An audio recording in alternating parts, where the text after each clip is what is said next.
नमस्कार. लीनाचे स्वयंपाकघरमध्ये मी लीना आपलं स्वागत करते.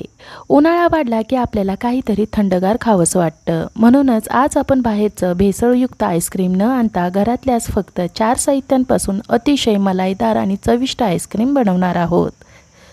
यामध्ये कोणतेही क्रीम किंवा महागडं साहित्य वापरलेलं नाही आहे. आईस्क्रीम आपलं तितकंच सुंदर होणार आहे. चला तर मग आजच्या या छान अशा रेसिपीला सुरुवात करूया. पहिल्यांदा पॅनमध्ये पाणी उकळून घेऊयात. पॅनमध्ये तिखट पदार्थ बनवत असल्यामुळे आईस्क्रीमला तिखट वास येऊ शकतो, त्यामुळे पाणी उकळून घेणे गरजेचे आहे. पाणी उकळल्यानंतर बाजूला काढायचं आहे. पॅनमध्ये 1 लिटर फुल फॅट असलेले म्हैसीचे दूध घालूयात. दूध आटवून घ्यायचं असल्यामुळे गॅसची आच मोठी करायची आहे.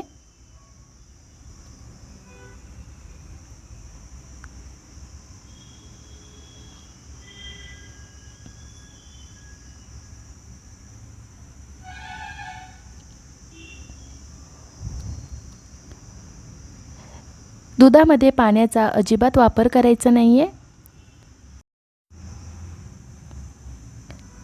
गॅसची आच मोठी असल्यामुळे दुधाला हळूहळू साय यायला लागले. लाकडी चमच्याने पॅनच्या तळापासून ते वरपर्यंत एकसारखे हलवत राहूया. असं हलवत राहिल्यामुळे दूध खाली तळाला लागणार नाही.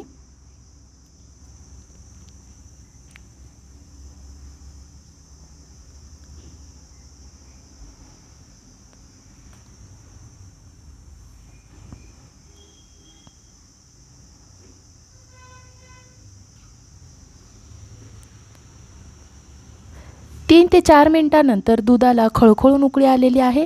कडेला आलेली साय आणि दूध उकळत असताना आलेली साय दुधातच मिक्स करत राहायचं आहे. यामुळे आईस्क्रीमला छान दाणेदार टेक्स्चर येतं. आता हे दूध आपलं अर्ध होत नाही तोपर्यंत आपण आटवून घेणार आहोत. दूध आटवत असताना गॅसची आच आवश्यकतेनुसार मध्यम किंवा मोठी करायची आहे.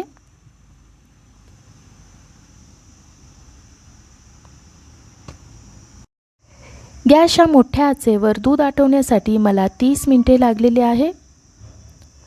दूध छान आटलेलं आहे.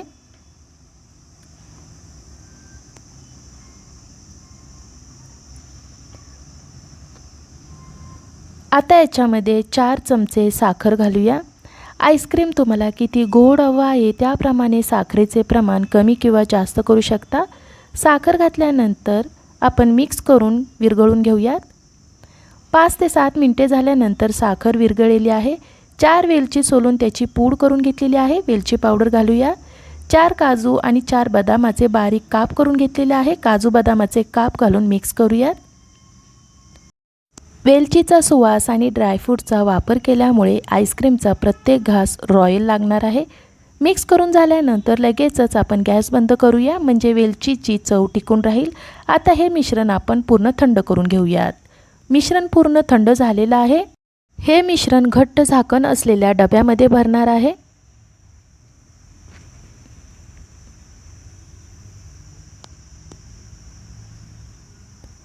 वरून थोडे काजू बदामाचे काप घालूया.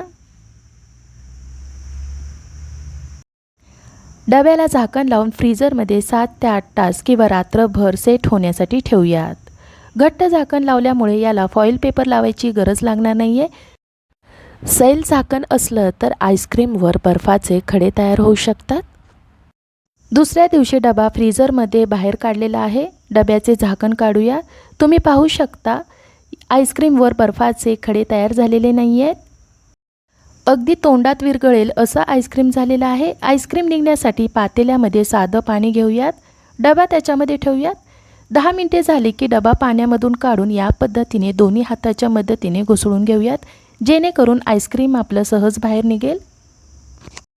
किंवा डब्याच्या कडेने सुरी फिरवून घेऊ शकता. प्लेटमध्ये डबा पालथा ठेवून आईस्क्रीम बाहेर काढूयात.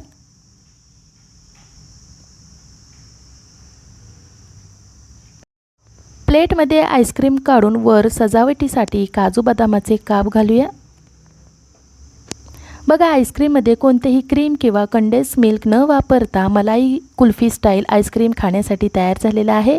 तर या उन्हाळ्यात असं आईस्क्रीम तुम्ही नक्की करा. तुमच्या घरच्यांना आणि विशेषतः मुलांना हे आईस्क्रीम खूप आवडेल. आजची ही मलाई कुल्फी स्टाईल आईस्क्रीम तुम्हाला आवडली असेल तर लीनाचे स्वयंपाकघर या यूट्यूब चॅनलला लाईक, शेअर आणि सबस्क्राईब करायला विसरू नका. धन्यवाद.